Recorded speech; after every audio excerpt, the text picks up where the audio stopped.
ইলেকশনটার মধ্যে প্রসেস দিয়ে যাচ্ছিলাম। পরবর্তী 10 তারিখে রেজাল্টই অ্যানাউন্স হয়। এরপরের সপ্তাহ থেকে আমাদের ডাকসু থেকে রিচ করা হয় যে আমরা হচ্ছে কীভাবে হলের পরিসরে শিক্ষার্থীদের পড়াশোনার যে সেবার মানটা আছে তাকে উন্নত করতে পারি। একই সাথে আমরা দেখতে পেয়েছি গত 5-7 বছরে বাংলাদেশের যে দাবদাহের যে পরিমাণটা ওইটা খুবই র্যাপিডলি বৃদ্ধি পাচ্ছে। এর কারণে পড়াশোনার ক্ষেত্রে যে প্রবলেমটা হল প্রিমাইজে দেখা যায়, এই প্রবলেমটা আশা করি বিশ্ববিদ্যালয়েরই একটা প্রবলেম। আমরা বিশ্ববিদ্যালয়ে মাত্র 3টা সেন্ট্রালাইজ গ্রন্থাগার পেয়ে থাকি। একটা হচ্ছে ই লাইব্রেরি, একটা হচ্ছে বিজ্ঞান লাইব্রেরি, একটা হচ্ছে আমাদের কলা অনুষদ ও সামাজিক বিজ্ঞান অনুষদের যে লাইব্রেরি। ওইগুলো লাইব্রেরিগুলো থাকা সত্ত্বেও আমাদের যে 40,000 স্টুডেন্টের একটা ক্যাপাসিটি, ওইটাকে অ্যাকোমোডেট করার জন্য পর্যাপ্ত না। আবার আমাদের আমি যদি বিশেষ করে আমাদের হলের কথাই বলি, আমাদের হলে শিক্ষার্থীদের যে একটা কমন স্পেসে পড়াশোনা করবে ওরকম স্পেসই ছিল না। আমাদের একটা ক্যান্টিনকে আমরা হচ্ছে রিডিং রুম হিসেবে ইউজ করছি, একটা রুমকে রিডিং রুম হিসেবে ইউজ করছি।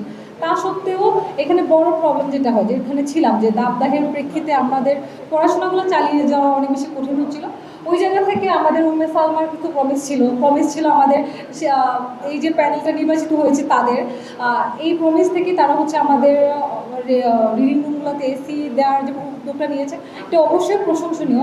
আশা করি এই যে সেবাটা আমরা পেতে যাচ্ছি, আমাদের হলে 3টি রিডিং রুম আছে এবং আমার হলের সাথে অ্যাটাচ রয়েছে সুলতানা কামাল হোস্টেল, ওইটারও একটা রিডিং রুম রয়েছে।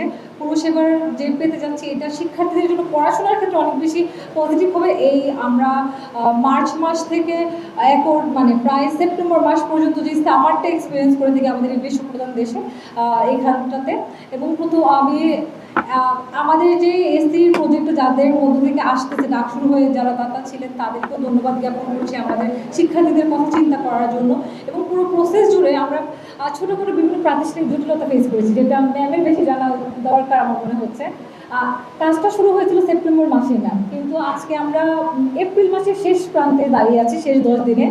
এই যে একটা দীর্ঘসূত্রিতা, এই দীর্ঘসূত্রিতা শুধু মানে এসির ওয়ারিংয়ের যে একটা বড় প্রজেক্ট এইটাই শুধু না, আমরা 5,000 টাকার একটা বাজেট নিয়ে যাই বা হচ্ছে 50,000 টাকার বাজেট নিয়ে যাই, অনেকগুলো টেবিলে আমাদেরকে ঘুরতে হয়, অনেকগুলো কোয়েশ্চেন রিকুইজিশনের প্রেক্ষিতে আমাদেরকে ফেস করতে হয়, যেটা কিনা আসলে সেবার চাইতে হয়রানি হয়ে বেশি দাঁড়ায় না। তো আমি বিশ্বাস করি আপনি অবশ্যই এই জিনিসগুলো জানেন। জানার প্রেক্ষিতে আমরা হচ্ছে কীভাবে জিনিসগুলোকে দ্রুততর করতে পারি এই বিষয়ে ম্যাম সর্বদাই আমাদেরকে সহযোগিতা করেছেন। আমরা নিজেরাই গিয়েছিলাম ম্যামকে আমাদের রিডিং রুমগুলোকে ওয়াইফাই সুবিধাতে নিয়ে আসার জন্য। ম্যামের জায়গা থেকে 1 সপ্তাহের মধ্যে এই সেবাটা নিশ্চিত করেছেন। তো আমরা দেখতে পাই যে ম্যামের সহযোগিতা থাকলে তখন প্রাতিষ্ঠানিক জটিলতাগুলো কমে যায়। তো এই যে অব্যাহত সহযোগিতা ম্যাম থেকে আমরা পেয়ে যাচ্ছি, এইদিকে ম্যাম আমাদের সাথে সবসময় থাকবে। একই সাথে ডাকসু করতে মূলত হচ্ছে সাদিক ভাইয়া, ফরহাদ ভাই, তারপর মহিউদ্দিন আসতে পারেন, উম্মে সালমা যে চেষ্টাটা রাখছেন শিক্ষার্থীদের পড়াশোনার মান উন্নয়নের জন্য। এই যে দৃশ্যমান মেকানাইজ যে সাপোর্টটা আছে, এর পাশাপাশি তাত্ত্বিক সাপোর্ট দেওয়ারও যে চেষ্টাটা হিউজ অংশে দেখা যাচ্ছে, এটা আশা করি আর যে কয়েকটা মাস আছে ওই মাসে আরও বেশি দৃশ্যমান হবে, আরও শক্তিশালী আকার ধারণ করবে। ওই কাজটাও থাকবে বলে আমি বিশ্বাস করি ডাকসু কর্তৃক।